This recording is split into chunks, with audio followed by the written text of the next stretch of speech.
Hello friend, welcome back to Shatabdi's kitchen. তো আজকের menu হচ্ছে চিকেন ভুনা উইথ রুটি। তো প্রথমেই চিকেন আমি নিয়ে নিয়েছি এখানে 1 কেজি মতো।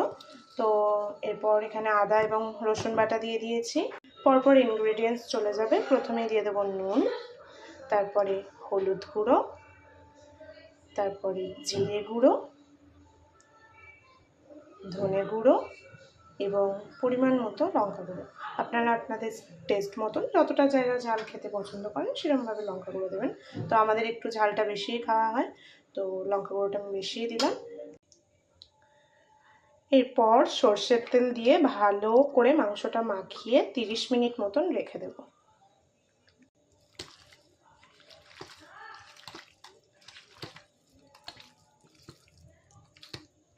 তো অলমোস্ট ম্যারিনেশন আমার কমপ্লিট। এরপর গ্রেভির জন্য একটা মশলা বানিয়ে নেব। সেই মশলায় থাকবে টমেটো এবং কিছু এই যে কুচনো পেঁয়াজ, 2টো কাঁচা লঙ্কাও দিয়ে দিচ্ছি।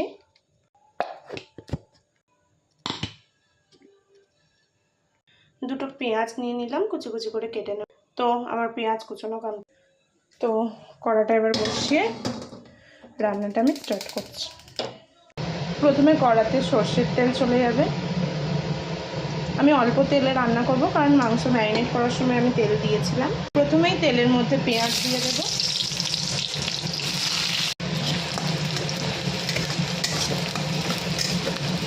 পেঁয়াজটা দেখুন অলমোস্ট ভাজা কমপ্লিট। তো এবার আদা রসুন বাটাটা চলে যাবে।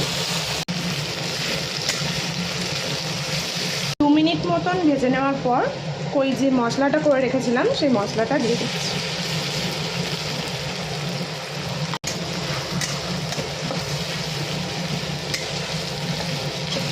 এরপর গুঁড়ো মশলাগুলো চলে যাবে। প্রথমে হলুদ গুঁড়ো দিয়ে দিলাম, তারপর নুন, জিরে গুঁড়ো,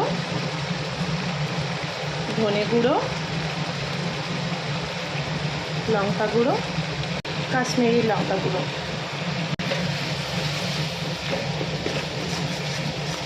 মশলাটা ভালো করে কষিয়ে নিতে হবে। কষিয়ে নেওয়ার পর আমি আবার আসছি ফিরে। এবার ম্যারিনেট করে রাখা মাংসটা দিয়ে দিলাম। চিড়ে রাখা কাঁচা লঙ্কা দিয়ে দিলাম। এরপর ঢাকা দিয়ে আস্তে আস্তে মাংসটাকে কষতে দেবো। মাংসটা হয়ে যাওয়ার পর আমি ধনেপাতা দিয়ে দিয়েছি এবং শেষে গরম মশলা দিয়ে নামিয়ে নেব। এই যে দেখো পুরো আমার রেডি। এরপর রুটি দিয়ে সার্ভ করে দেবো।